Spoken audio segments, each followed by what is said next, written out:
Today we're gonna have a discussion that it's more for the empowerment of coaches, players, clubs, and even parents. And this conversation we're gonna have, or I'm gonna have with you, has to do with my principles of success as a player and as a coach. So we're calling this show today, or we're calling this the topic hard to earn. What is hard to earn? When you're looking at things that's hard to earn, you're looking at it's hard to earn respect. Okay, it's hard to earn winning. Okay, to win. Hard to earn being a strong leader is hard to earn. When we're looking at earning something, we're looking at you're gonna have to make some commitment. You're gonna have to sacrifice, and you gotta commit to that sacrifice. The other thing is that in my life I found that's hard to earn is a legacy. When you're looking to leave behind a legacy, it's not easy. So when we're looking at all these things that I found that it's hard to earn, you may have your own things that's hard to earn, right? Loyalty, honesty.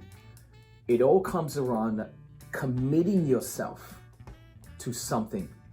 As a player, as a coach, I have developed strong principles. And as an athlete, and being in this coaching realm now, and being a coach, assistant coach for a long time, and now the head coach of a pro team, these principles will continue. So I want to share with you on some things and go through with you on some principles. What are some of the principles? And I'm going to connect them with what it looked like as a player and what it looked like as a coach. So let's go through some of these principles with you. And so this title is Hard to Earn, the Principles for Success. Okay, my principles for success. Let's go to 1.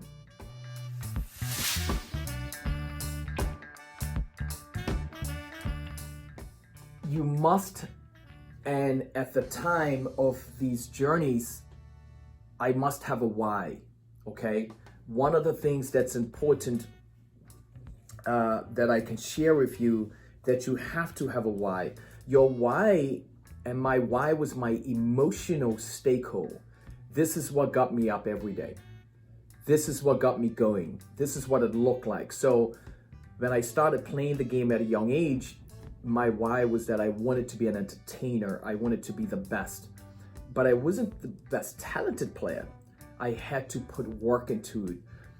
But why, right? My why was I wanted to be able to have people watch me, pay to watch me play. I wanted to learn this craft so fans can see me and I can sign autographs for them. Yeah. Coming up in Bermuda, that was not the norm to be asking people for autographs. So for me, that was one of the things, is that if I can entertain and people watch me play, then wow, that one day I'll be able to sign an autograph. And then how far can I take this? What does this mean? So my why was driven from everything that I went through, is creating opportunities for myself. And what does it look like? I did not want to be in the space that I was in, and I wanted to change that.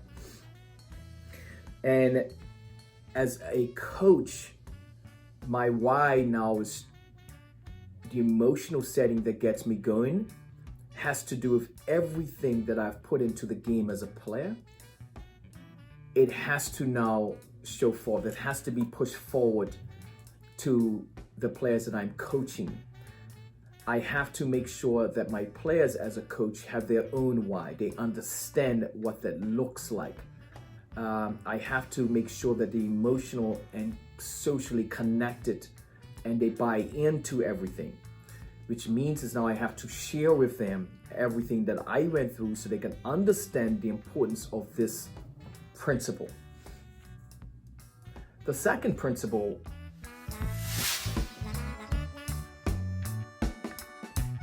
that is important, because once I was able to find my why, I had to now have some sort of purpose. What do I want to achieve? What does this look like as a player? When I was growing up, I was thinking, okay, I want to achieve being the person that people talk about in Bermuda. I wanted to make sure that my skills was enough that when I was going and playing this game, I was leaving them with a lasting memory, a positive one. It's like when you go to a movie, right? You want to leave the movie. Remember, I always thought of myself as an entertainer. I want to leave the movie knowing that, wow, that was a good movie, or the actor or the actress was awesome. That was a part of the purpose. I wanted people to watch me play, and I wanted them to be satisfied. The other purpose I was looking to achieve, I always wanted to go to college and play in college. Didn't realize that it was more expected there of me, like education. As a player, I wanted to challenge myself and like be the top player. I wanted to have the MVP. I wanted to have a chance of getting to the highest stage to perform, and that was being a pro. As a coach, I'm looking to achieve players' respect. I'm looking to achieve the ability, I want to have the ability to create an environment that where my players are able to produce, perform, be accountable, and be able to set goals and show growth in their game. It's important that the purpose also has to be, for me, around winning. And as a pro coach, you have to show winning by results, but also I want to show winning by being able to entertain the fans that come into the stands. And it's so important that I'm able to show that, because nobody wants to come to a bad movie despite if the ticket is low, right?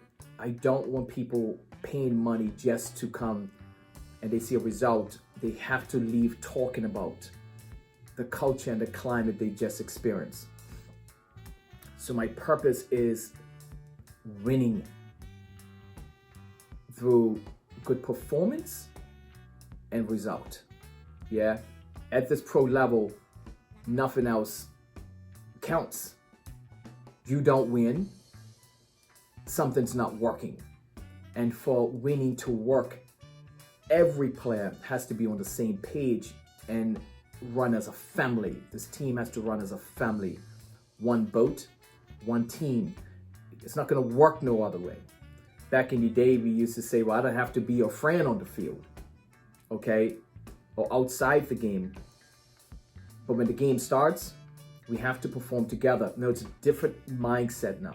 You have to be connected as a family, because that's where the emotional and the social connection stays within the game. If their climate and culture, and if I don't have the ability to build that inside my team, I will see turnaround. And everything will become so punitive, there wouldn't be no growth for learning. Let's go through my third principle.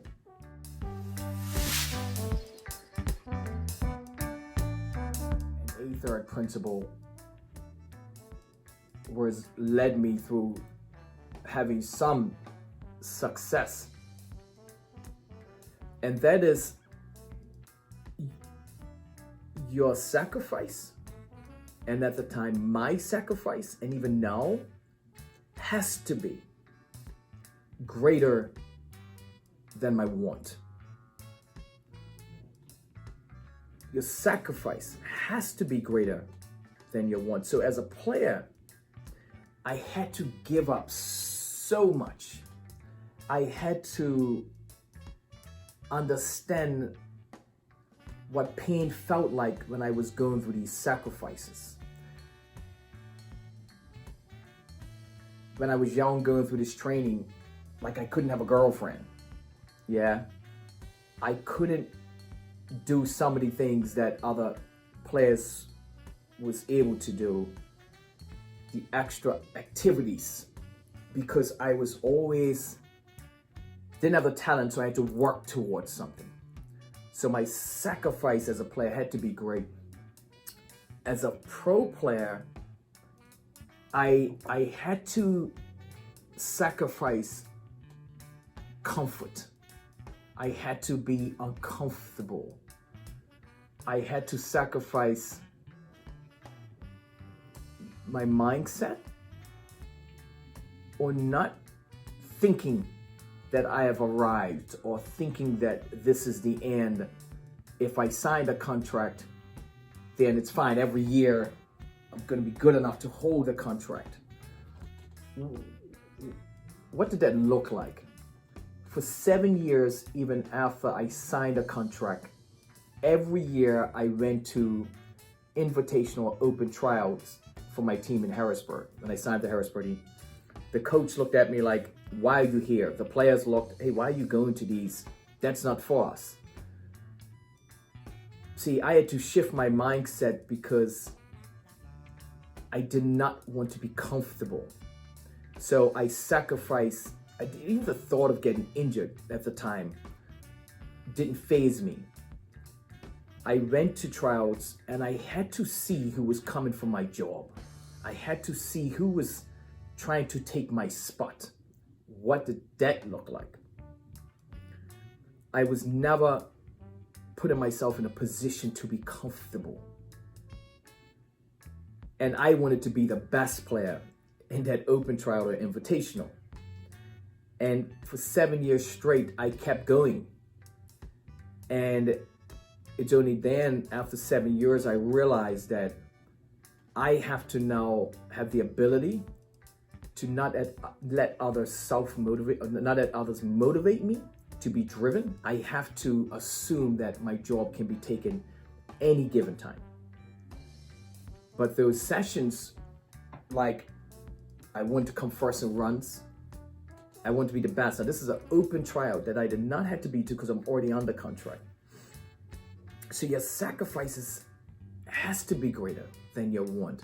Wanting to be a pro is one thing. If you're not willing to sacrifice things to get there, it's not gonna happen, or it's not gonna last long.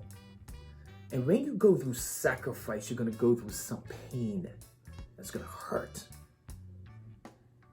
Because after every pain you experience, that's when success comes through.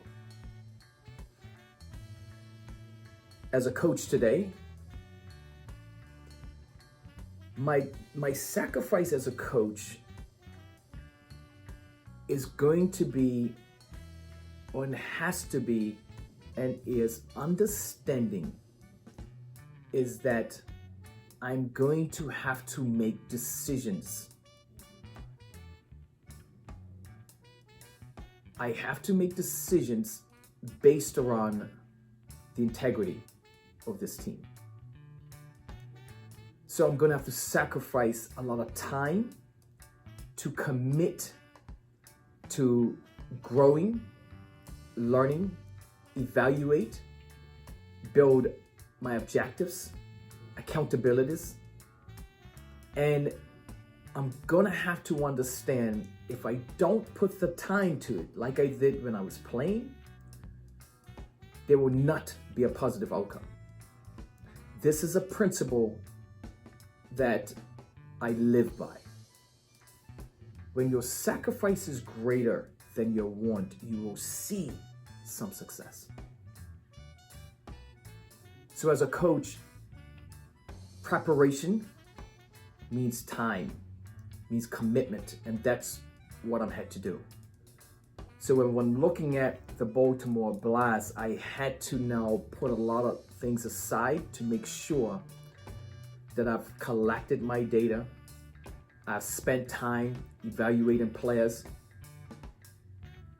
and I sacrificed that comfort of not thinking because we won 9 championships, then this should be easy flow. No.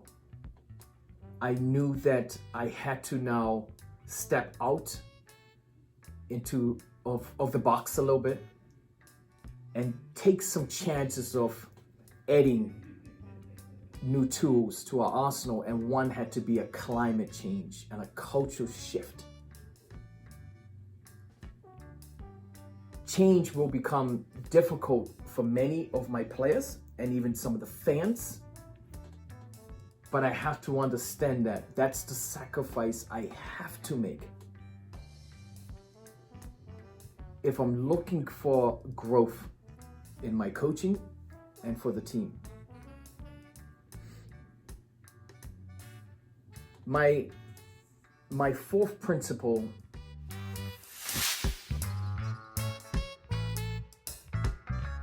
is that winning, understanding that winning has no excuses. You want to win. There's no excuses. It's on you, on what you put out. If you want to win, understand it shows no pain.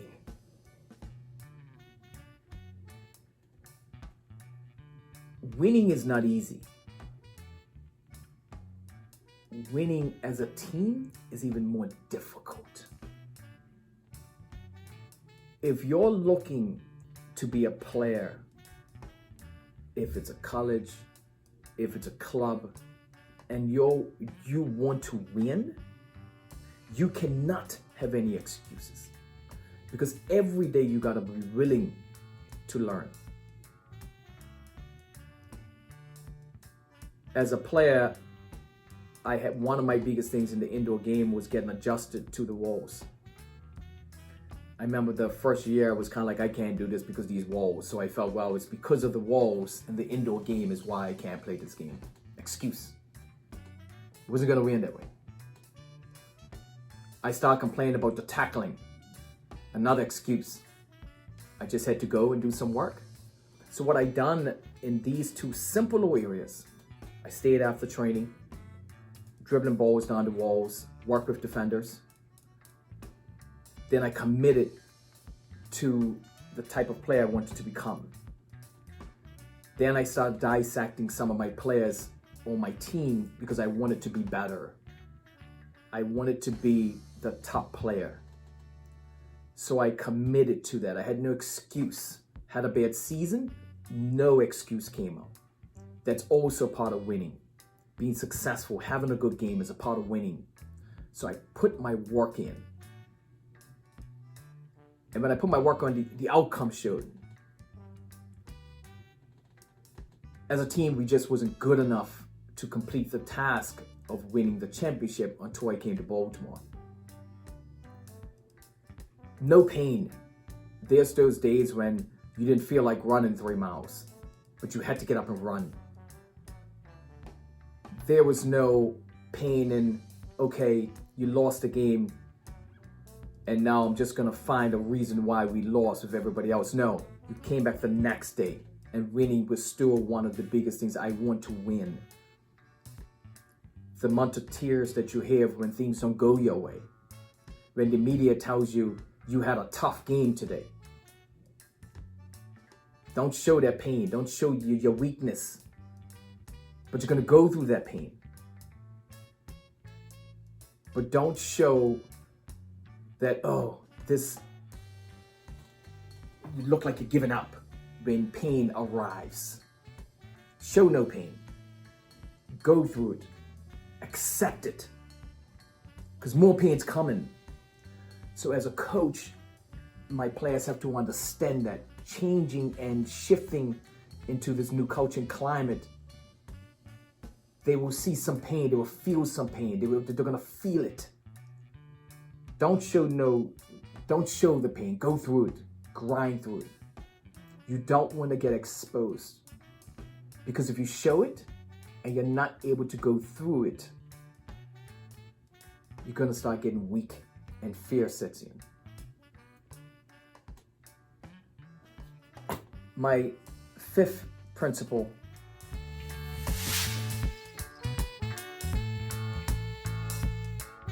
and it's one that's very important that I stand by and live by, and I say to people many times, is that you have to expect that you're going to make mistakes. But as an athlete, as a player and a coach, the mistakes you make, you have to live by, but there has to be for the benefit of your growth, which means is that you're gonna take some chances. So as a player, I took a lot of chances as a player, I made a lot of mistakes. And what I done is that I kept showing growth because I wanted to be the top player, but I ended up making little mistakes in when I was saying, okay, well, you know what? I'm gonna try this. I'm gonna try to now do 1, 2, 3, 4 in training to see what happened in games. It didn't work, but guess what? It was for the growth of my game. Went back, reshuffled, and tried something different, so I grew from it. You're gonna make these mistakes. You're gonna make these decisions, even if it's not playing a ball to a player. And I thought that because I'm this close to the goal, I must well shoot it myself. You're gonna go through them. You live through it. That is what we have. That's okay. You're gonna have to, because your integrity comes into play. As a coach, decisions will be made. Decisions will be made on players. Decisions will be made on if it's a free kick or special team.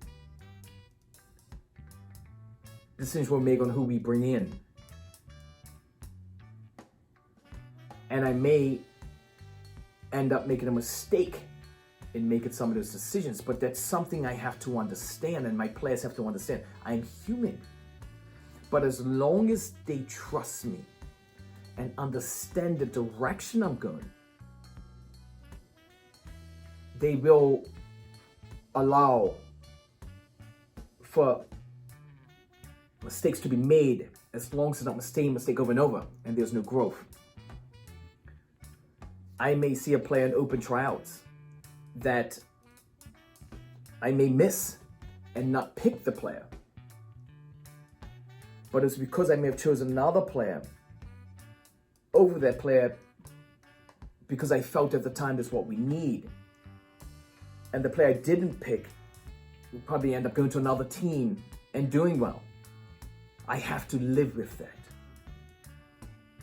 And this is where you have to understand when you are in control and being in charge, being a leader, if it's a captain, if it's an owner, as the head coach, I have to be comfortable making decisions based on the success of my team and the integrity of the franchise. And that is okay. There's nothing wrong with that. There's nothing, wrong with you feeling, that way, because it's important that we understand not everything is going to turn out right. But at the end of the day, the success, if it comes or if it doesn't come, you lived by your principles. If you find yourself shifting your principles due to people talking about you, fans saying, oh, you just not, no. Or fans saying, oh, this coach is terrible. No, you stick to your principles. Because that's important, because that's what you have left. And you're gonna have to be mindful, because your principles that you stand by or put out, you better have lived them through your game as a player or coach, or even just as a coach. You gotta live them. My principles of my life is not too far off, because my greatest value of my life is my legacy. So when we're talking about hard to earn principles of success, I'm talking about my principles and the importance of them that has shaped the success that I've had in my life. My sixth principle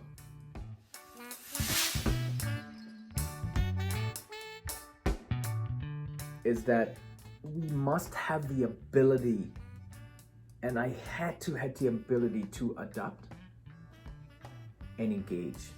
What is it as a player? I had to adapt the indoor game. So I had to adapt to a new climate, right? With the indoor game. I had to adapt to a new culture, being from Bermuda and then being in the US. Just as simple as we call it football in Bermuda and calling it soccer here.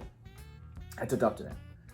And I had to be able to engage and build a next steps on what it's gonna look like. So my principle of making sure is that if I'm going through all this, going through the sacrifices, I had to have the ability to adapt. I had to be able to adapt, and I had to be able to engage. Means I had to have some action planning. I had to be willing to now show action, engaging to the success. As a coach, I have to adapt to the new personalities from players coming in from different environments and cultures and climates, because you got to know how to deal with them, right? You're going to have to be able to adapt to that position of making changes. Going from assistant to a pro coach, now I got to my voice becomes louder. Yeah. And as a head coach, you're going to be making positional changes. You're going to be making all other changes. You got to adapt to that. Now that shift, that mindset shift you have to adapt to that. You have to transition into that leadership, right? What does an assistant look like as a head coach? As a head coach, everything is on you. Everything is on you. The assistant is the supporting cast with it, okay? So we have to, that's mindful as I'm going through these seasons with the team. I have to adapt and I have to engage. This means that I have to understand now is that while as assistant I was doing all this, I'm working with the players, now I'm on the other side. I have to adapt to that relationship that I had with the players as an assistant, but now what it looks like as a coach. Okay, there's a shift. Not far of a shift, because I have to also keep myself open where they're comfortable and they still trust me to talk to me. So that ability to adapt and engage is my sixth. And my last principle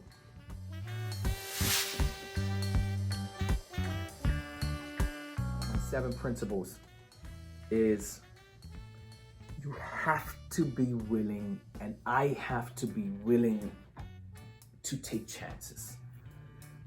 I have to be willing to be okay with taking chances.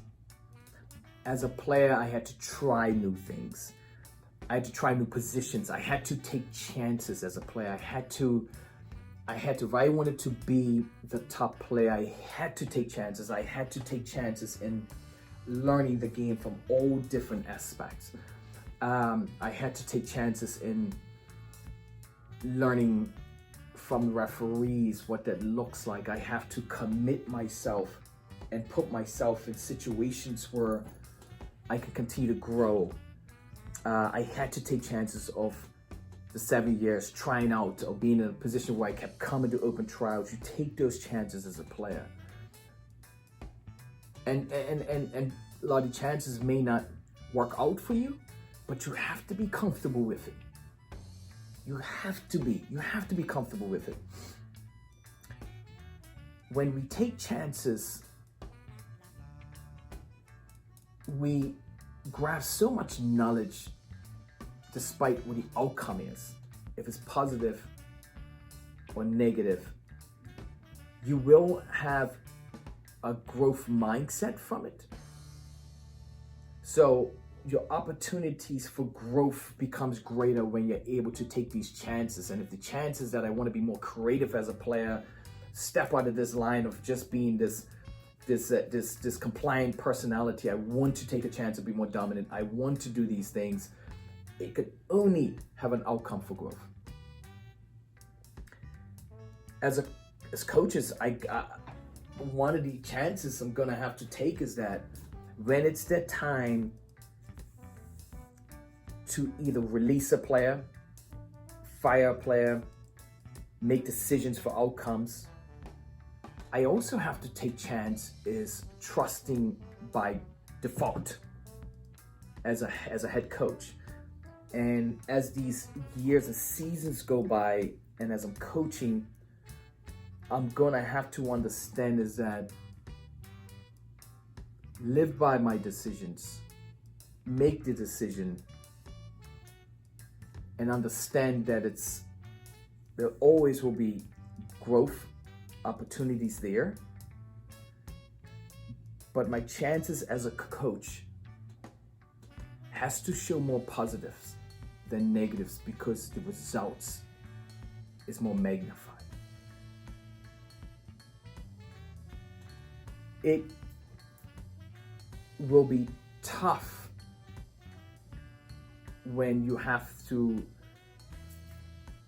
make decisions, tough decisions alone. When you have to fire a player or release a player alone.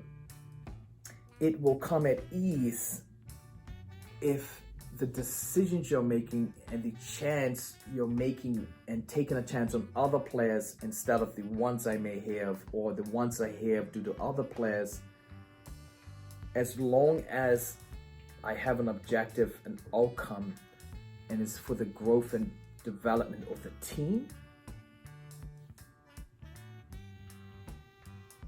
it's gonna give me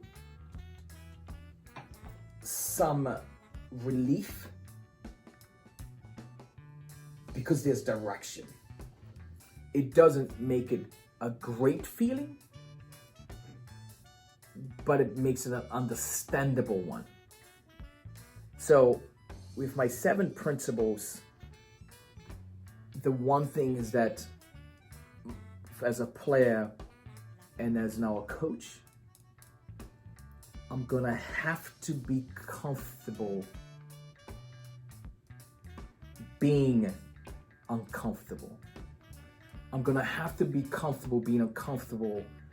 I did it as a player. I did it as assistant coach. And as a head coach, I have to understand these principles that I have. I have to be comfortable being uncomfortable. So when we're looking at how to earn principles of success, these are my principles. So from now until as we're going through this journey with my pro team, you should be able to see these same principles coming out of my players. You have to be willing to give everything you got. Everything you got. And it's very important. But the one thing is that And the two things that's very important is that, so crucial, is that when you got all this and you're looking at the hard to earns, you got to be able to create. And I want to leave you with a tool.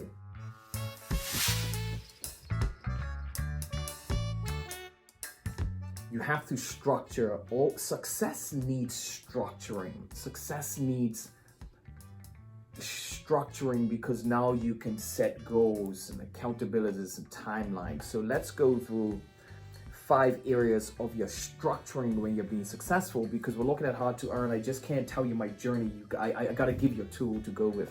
And the first thing is going to be, we know we got to have a why. It should be a part of your structure. Find your why first. Why you want to play, why you want to do something. The second thing is that you have to have a purpose. You have to have a purpose, what you're looking to achieve.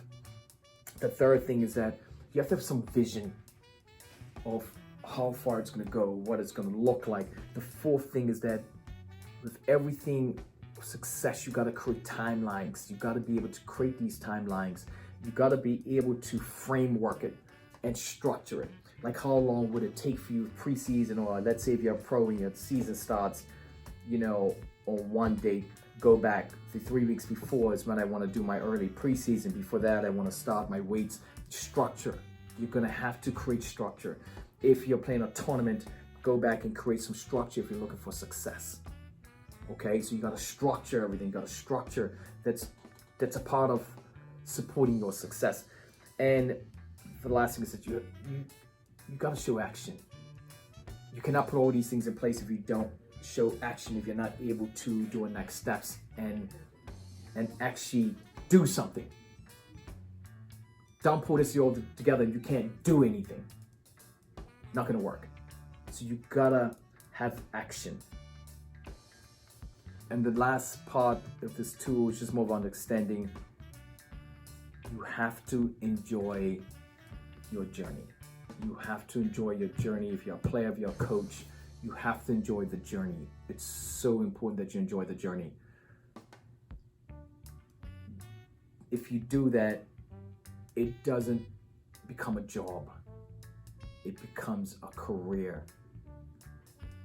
And to keep the career sustained, you have to continue to grow. So with that, I want to leave you with that. Hard to earn. My principles for success and for positive outcome. So I appreciate your time. I'm hoping this helps you and you use it and you create your own principles, but you realize how strong your principles are in you being successful or your team being successful.